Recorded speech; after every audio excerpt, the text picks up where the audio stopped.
Bharat China సరిహద్దుల్లో సముద్ర మట్టానికి 17,000 అడుగుల ఎత్తుపైన ఇండియా ఓ రహదారిని నిర్మిస్తోంది. చైనా నిఘా కళ్లకు చిక్కని రీతిలో ఆ ప్రాంతంలో కట్టుదిట్టంగా ఏర్పాట్లు చేస్తోంది. దాని ద్వారా సైన్యాన్ని, ఆయుధాలను తరలించడం సులభతరం అవుతుంది. వచ్చే ఏడాదికల్లా ఈ రహదారి అందుబాటులోకి వచ్చే అవకాశముంది. సాధారణంగా ఈ ప్రాంతం ఎప్పుడూ మంచుతో కప్పబడి ఉంటుంది. దానికి తోడు అత్యంత ఎత్తైన ప్రాంతం కావడంతో ఆక్సిజన్ కొరత ఎక్కువగా ఉంటుంది. ఏడాదిలో 5 నుంచి 6 నెలలకు మించి అక్కడ నిర్మాణ కార్యకలాపాలు చేపట్టడానికి పరిస్థితులు అనుకూలంగా ఉండవు. కానీ ప్రత్యేకంగా ఆక్సిజన్ కేఫ్లు ఏర్పాటు చేసి ఇక్కడ పనులు చేపడుతున్నారు. ఎన్నో సవాళ్లను అధిగమించి భారత్ ఈ రహదారి నిర్మిస్తోంది. 2020లో గాల్వన్ లోయలో చైనాతో ఘర్షణలు తలెత్తిన నేపథ్యంలో ఈ రహదారికి ప్రణాళికలు రూపొందించారు. ఈ 130 కిలోమీటర్ల రహదారి లదఖ్లో ఉన్న దౌలత్ బేగ్ ఓల్డీ చేరటానికి ఇది ప్రత్యామ్నాయ మార్గంగా ఉంటుంది. ఇప్పటికే ఉన్న మార్గంలో చైనా నిఘా ఎక్కువగా ఉంటుంది. ఇక్కడ అలాంటి పరిస్థితులు ఉండవు. దౌలత్ బేగ్ ఓల్డీ అనేది 16,614 అడుగుల ఎత్తుపైన ఉండే ఈ ప్రదేశం ప్రపంచంలోనే అత్యంత ఎత్తైన air strip.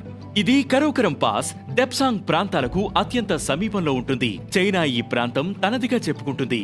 Border roads organisation ఈ కొత్త రోడ్డు నిర్మిస్తోంది. లేహ్ నుంచి దౌలత్ బేగ్ ఓల్డీ చేరే దూరాన్ని 79 కిలోమీటర్లు తగ్గిస్తుంది.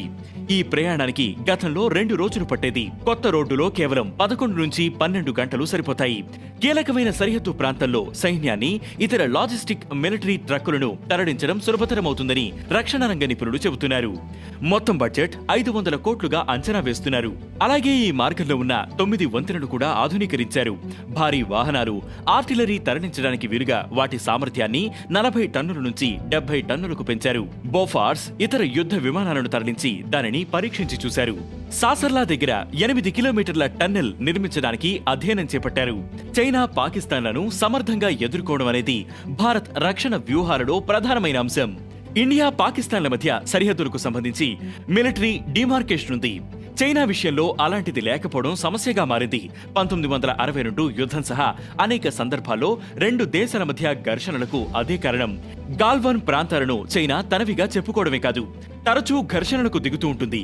ఈ ప్రాంతంలో అనేక చోట్ల రోడ్లు, మిలిటరీ ఇన్ఫ్రాస్ట్రక్చర్లను ఏర్పాటు చేస్తోంది. వ్యూహాత్మక దాడుల కోసం వాటిని సిద్ధం చేస్తున్నారన్న ప్రచారం ఉంది.